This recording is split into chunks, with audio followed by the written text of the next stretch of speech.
Votre lait s'écoule trop vite, il sort trop fort et peut-être même sous forme de jet.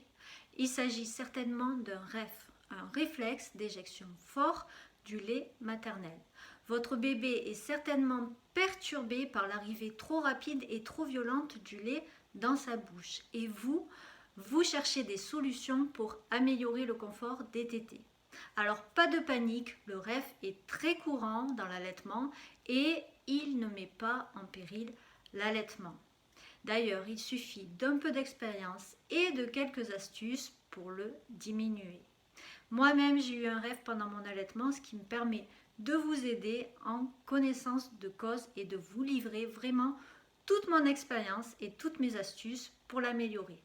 Dans cette vidéo, je vais vous aider à voir comment faire pour améliorer le REF en agissant avant les tétés et en agissant pendant les tétés. Donc restez bien jusqu'à la fin parce que ça va littéralement améliorer le confort de vos tétés. Avant de poursuivre cette vidéo, n'oubliez pas de vous inscrire sur le lien qui est juste en dessous de cette vidéo pour recevoir 5 fiches conseils pour votre allaitement qui sont véritablement utiles et efficaces pour améliorer votre allaitement, mais aussi pour recevoir mes conseils privés réservés exclusivement à mes abonnés. Pendant les tétés, votre lait sort certainement trop vite et ou avec trop de puissance. En tout cas, trop vite pour que votre bébé puisse gérer et vivre les tétés paisiblement.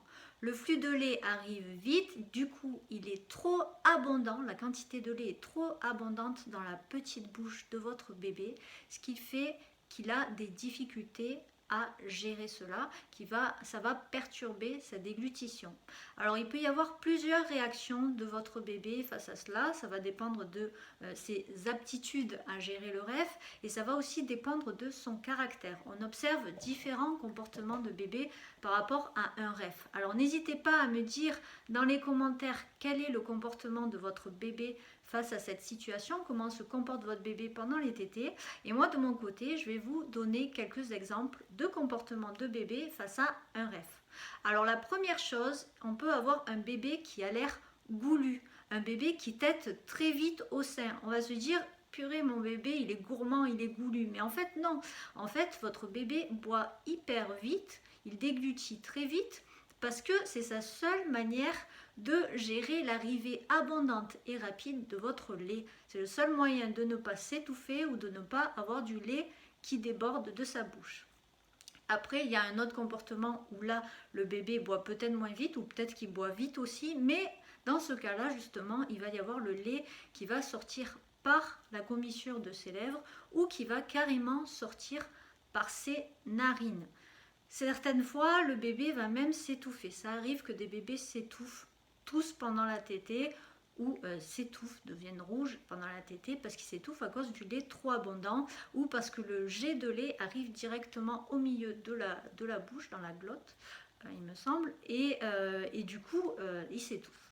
D'autres bébés un peu moins patients ou un peu plus caractériels vont tout simplement s'énerver ou lâcher le sein ou se jeter vers l'arrière ou encore pleurer pour manifester leur mécontentement et vous montrer qu'ils sont énervés. Certains même vont même taper le sein parce qu'ils ne supportent pas la situation, ils n'arrivent pas à gérer la situation.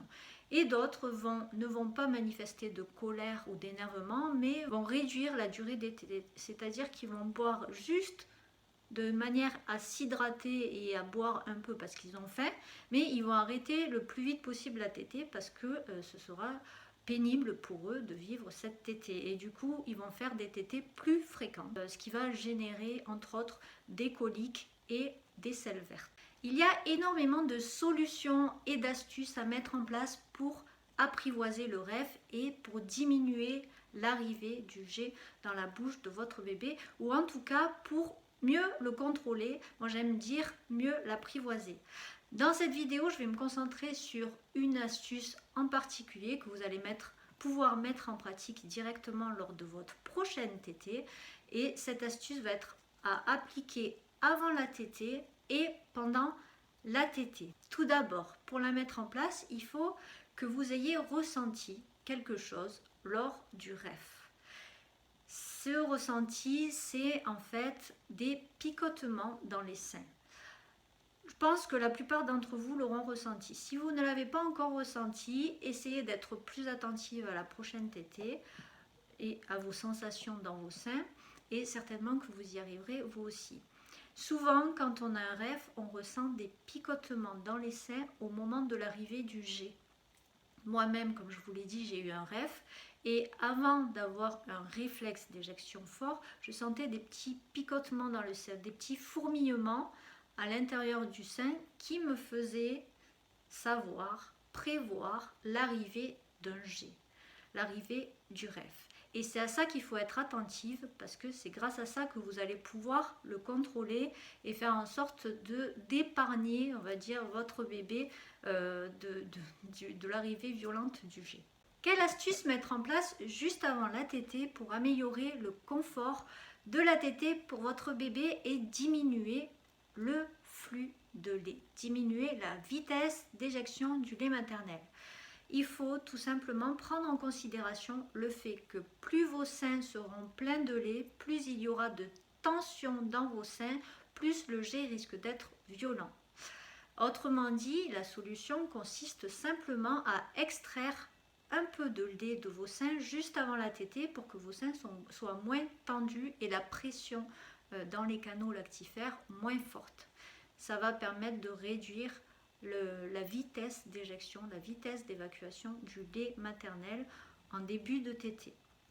Alors attention à ne pas extraire trop de lait de vos seins parce que cela va augmenter votre production de lait maternel, et du coup si vous produisez plus de lait, votre REF risque d'augmenter. En général, les mamans qui ont un REF ont aussi une bonne quantité de lait, elles ont le plaisir d'avoir une bonne production de lait maternel.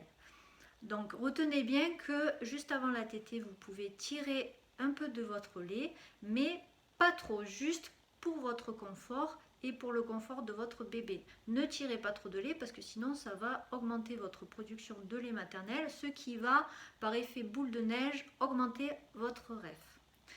Ensuite, une fois que vous avez fait ça, vous pouvez mettre votre bébé au sein et être surtout attentive aux petits picotements dans les seins dont je vous ai parlé juste avant, parce que c'est eux qui vont vous prévenir que l'arrivée du jet est imminente.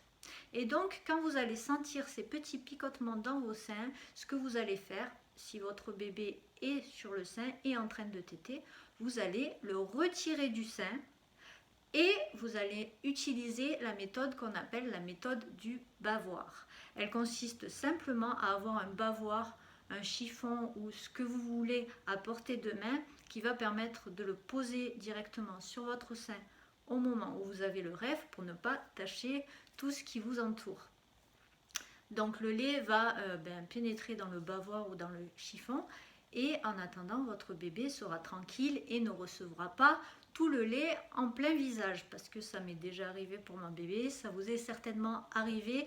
Et alors parfois ça les fait rigoler, mais parfois ils sont vraiment énervés. Mais en tout cas, c'est une méthode très facile à mettre en place. Et il vous suffit d'être à l'écoute des picotements, d'enlever votre bébé au moment où vous sentez les picotements, parce que ça veut dire que le jet de lait va arriver. Vous mettez un bavoir ou un chiffon sur votre sein à ce moment-là pour boire tout le lait et pour que ça ne tâche pas tout ce qu'il y a autour de vous. Et ensuite, une fois que le jet de lait est fini, vous enlevez le bavoir ou le chiffon et vous remettez votre bébé au sein. Pour ne pas que votre bébé s'ennuie ou râle à ce moment-là, vous pouvez très bien utiliser ce moment-là pour lui faire l'euro ou pour le prendre dans vos bras, et ensuite vous pouvez le remettre au sein. Vous verrez, rien que ça, de tirer votre lait juste avant la tétée, puis ensuite être à l'écoute de vos sensations de picotement pour pouvoir retirer votre bébé du sein juste avant le jet de lait, ça va vous permettre d'améliorer grandement vos tétées. Autre astuce, si vous ne sentez pas ces picotements de sein, parce que ça peut être possible, il vous suffira alors d'observer votre bébé. Regardez votre bébé pendant qu'il tète, et si vous voyez qu'il commence à accélérer la déglutition, qu'il commence à avoir l'air affamé, comme on disait tout à l'heure, qu'il boit très vite, ça veut dire que le flux commence à être trop rapide et trop difficile à gérer pour lui. À ce moment-là, retirez-le du sein, la même chose, et mettez un bavoir si votre lait coule, si votre lait s'écoule tout seul de vos seins. pour ne pas lui faire subir cette gestion pénible de l'arrivée brutale du lait et trop abondante pour lui. Votre bébé sera beaucoup plus confortable ainsi et vos tétés seront bien meilleurs pour vous aussi, plus agréables pour vous aussi.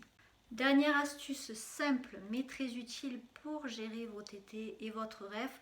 Là, ça va permettre à votre bébé de gérer plus facilement votre REF. Alors pour ça, il va falloir tout simplement choisir des positions d'allaitement dans lesquelles votre bébé sera plus libre de se mouvoir et notamment plus libre d'orienter sa tête pendant la tétée, de manière à ce qu'il puisse orienter sa tête par rapport à l'axe d'arrivée du jet de lait, de manière à ne pas s'étouffer. Si le jet arrive face à sa gorge, il va s'étouffer. Si le lait arrive et tape sur l'intérieur de sa joue, il ne s'étouffera pas. Et ça, les bébés l'ont bien compris. Donc si vous choisissez des positions d'allaitement qui lui permettent de bouger facilement la tête, votre bébé pourra gérer plus facilement le REF. Alors bien sûr, il faut aussi privilégier les positions d'allaitement dans lesquelles votre bébé est au-dessus de vous, parce qu'on va utiliser en quelque sorte la gravité qui va aller à l'encontre du jet de lait, c'est-à-dire que votre bébé étant au-dessus de vous, votre jet va monter plutôt que descendre. Ça va réduire légèrement la pression et la force du lait, mais pas plus que ça. En tout cas, ce qui est très important, c'est que votre bébé puisse se mouvoir comme il l'entend pour pouvoir gérer plus facilement le REF. Et donc si votre bébé est assez grand, je vous conseille une position par exemple comme la position à califourchon qui peut être très intéressante pour lui, mais il n'y a pas de règle pour toutes les mamans, il n'y a pas de règle pour tous les bébés, donc je vous conseille tout simplement d'essayer de tester plusieurs positions d'allaitement et de voir par vous-même quelle position d'allaitement votre bébé préfère et dans quelle position votre allaitement est plus agréable. Alors pour ça, vous avez une vidéo sur toutes les positions d'allaitement, les meilleures positions d'allaitement avec mes astuces pour les mettre en place de manière confortable, ainsi que leurs atouts et leurs avantages pour des bébés qui ont un reflux, pour des bébés qui ont des coliques, pour des mamans qui ont un REF. Donc n'hésitez pas à voir cette vidéo, elle vous apportera plein d'informations qui seront elles aussi utiles. Et nous, on se voit prochainement dans une prochaine vidéo. À bientôt les filles, ciao ciao.